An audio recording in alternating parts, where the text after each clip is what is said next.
Welcome to Muslim Apologetics Australia. In this video, we're going to expose the double standards and the hypocrisy of Westerners on how they actually judge a country on drug traffickers when we're comparing it with a predominantly non-Muslim country and a predominantly Muslim country. Yes, the Daily Mail Australia has reported an Australian Hells Angel bikie and his wife are handed the death penalty in a country called Thailand. And Thailand, as you know, is predominantly non-Muslim.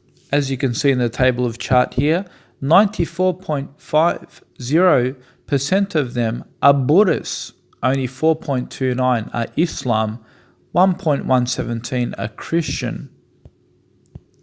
So how does the non-Muslims or the Westerners judge the country called Thailand on sending two convicted criminals to the death penalty? Well, let's read the comments. Good job, Thailand. This is what Australia needs, says Sally Greens. Do the crime, pay the time, says Russell.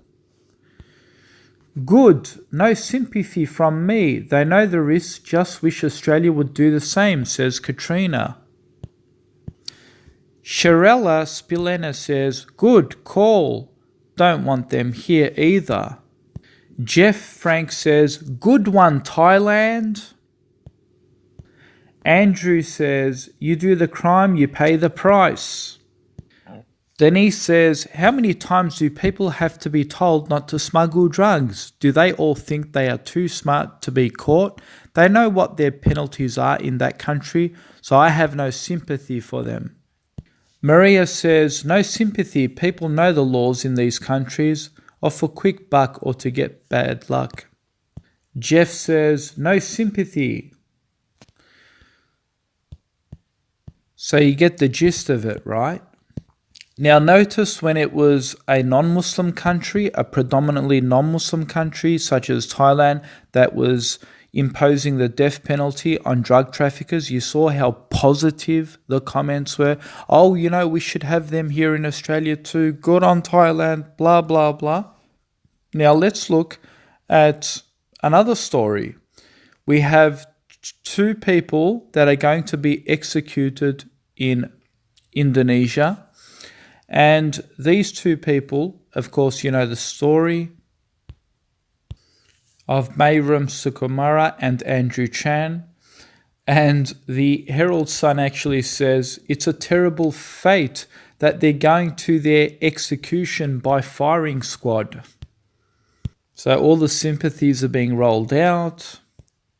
Already, look what one comment says, Paul Atkister. He says, stop all aid now, meaning stop all aid to Indonesia. Look what Kaylo says. She says, cut Indonesia off.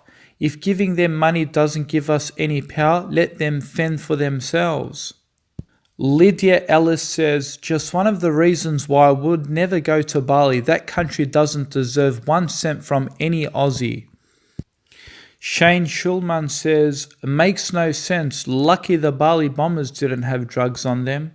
Check out this comment. Robbie Williams says, Sharia law is pretty damn evil. Angela Harvey says, heartbreaking that this day has come. I was sure they would be spared. Prayers for their families who have received the death sentence of their pain. Life, not the guys involved.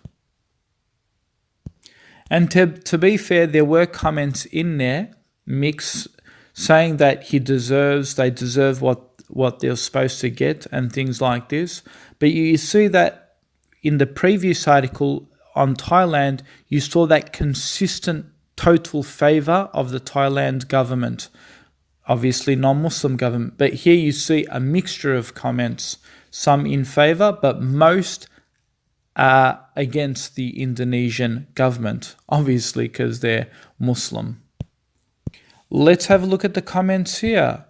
This is another case. Al Jazeera English reports Indonesia executes convicted drug traffickers.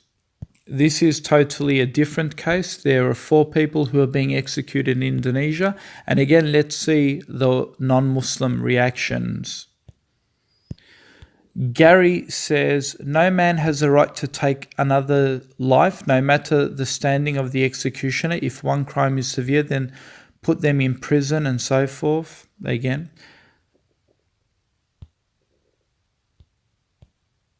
This guy called Pyrrhic goes off his nuts. He says, Malaysia, criminal country. One day God will punish you. There is a person in favor of Indonesia punishing. He says, after what happened to my friend and many people, I know they deserve to be burnt at the stake. That comes from George.